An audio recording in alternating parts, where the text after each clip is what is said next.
kuburannya Wali Songo, didatangi oleh jutaan orang. Orang datang ke sana untuk apa? Untuk apa? Bukan ziarah mereka. Minta di sana, ruku di sana, sujud, menangis di sana, minta. Ini syirik atau tidak? Syirkun akbar. Syirik yang paling besar. Diam. Kita dengar penjelasan dari Ustadz Yazid Jawas Al-Wahabi yang mengatakan bahwa ketika ada seorang yang berziarah ke Wali Songo, sebenarnya mereka itu tidak berziarah. Mereka itu meminta kepada Wali Songo. Mereka bersujud, mereka ruku. Ini sangat-sangat fitnah yang begitu besar kepada warga Nahdlatul Ulama. Mengapa demikian? Karena ketika ada acara ziarah kubur, mereka itu mendoakan para wali di sana. Allahumma gfirlahu warhamhu. Toh pun ketika ada seorang yang berziarah kubur kemudian meminta wasilah, meminta pertolongan kepada wali, meminta kepada seorang yang dekat dengan Allah supaya doa-doa kita dikabulkan, itu tidak masalah di dalam agama. Klaim Anda yang mengatakan bahwa kita bersujud, kita ruku, itu sangat salah. Kita gak pernah sujud, kita gak pernah ruku ketika berziarah kubur. Yang kita lakukan ketika ziarah kubur itu adalah kita mendoakan ahli kubur. Mendoakan ahli kubur dianjurkan. Berziarah kubur juga dianjurkan. Kemudian kita ketika memiliki hajat, apakah ketika kita berdoa di hadapan kuburan itu tidak diperbolehkan? Berdoa dimanapun itu tidak masalah hukumnya. Yang penting kita itu berdoa kepada Allah. Mengenai kita meminta pertolongan kepada orang-orang yang soleh.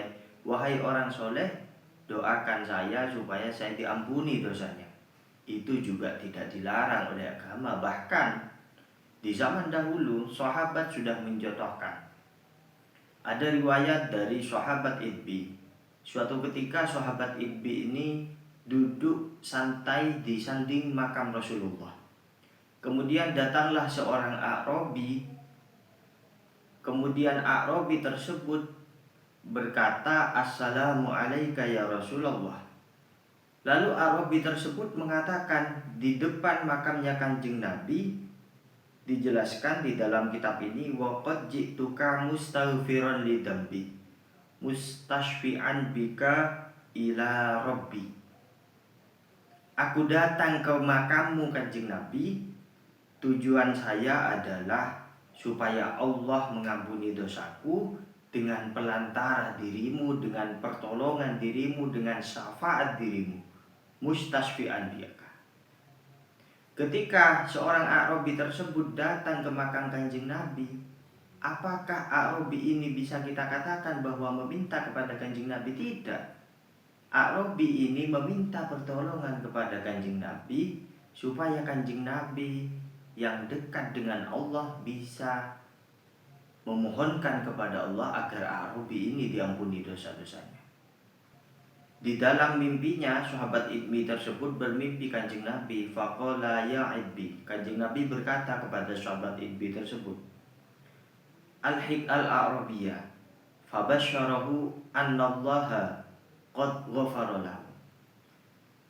Wahai Idbi, datangi orang A'rabi tersebut, kemudian berilah ia kabar gembira bahwa Allah sudah mengampuni dosa-dosanya. Ini sudah dicontohkan sejak di zaman sahabat. Jadi klaim Anda yang mengatakan bahwa sebenarnya tidak ziarah kubur tapi sujud ruku itu salah. Gak pernah kita itu sujud ruku di kuburan, gak pernah. Yang ada itu kita meminta kepada Allah supaya ahli mayit diampuni dosa-dosanya. Kemudian juga dijelaskan dalil Al-Qur'annya adalah ya ayyuhalladzina amanu taqullah wabtaghu ilaihil wasilah wajahidu fi sabilihi la'allakum tuflihun. Maksud dari ayat tersebut apa? Wahai orang-orang yang beriman, bertakwalah kalian kepada Allah dan carilah wasilah. Wabtaghu ilaihil wasilah. Wasilah itu apa? Perantara. Cari perantara. Kalau kamu punya hajat besar, carilah perantara. Orang-orang soleh, para nabi, para wali itu perantara kita.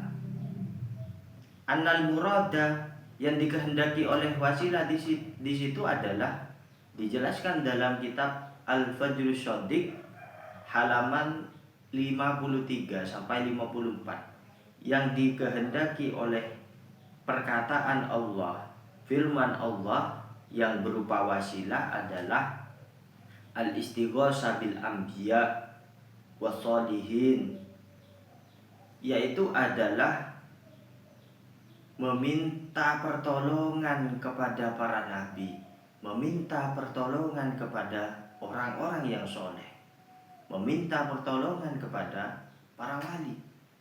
Itu ada dalilnya. Jangan sembrono menghukumi ini syirik, ini kafir. Lawan kita gak pernah bersujud ke kuburan, itu gak pernah.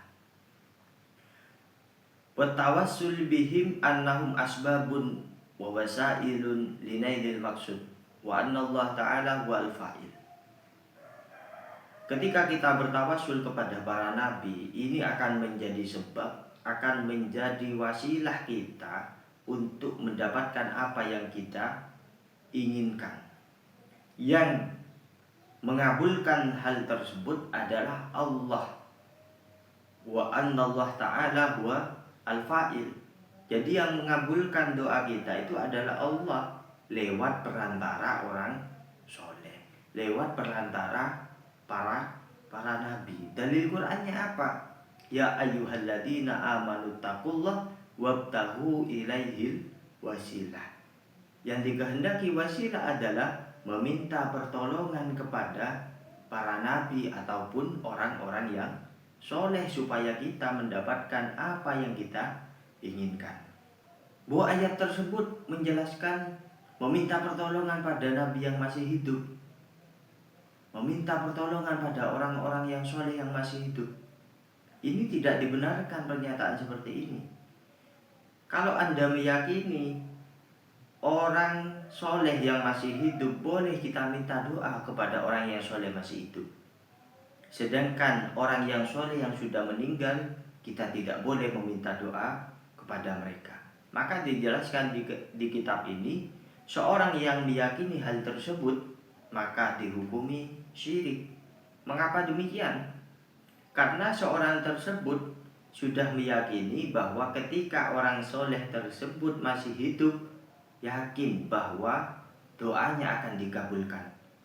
Ketika orang soleh tersebut sudah meninggal dunia, ia meyakini bahwa doanya tidak diterima, maka sama halnya itu adalah membatasi kekuasaan Allah.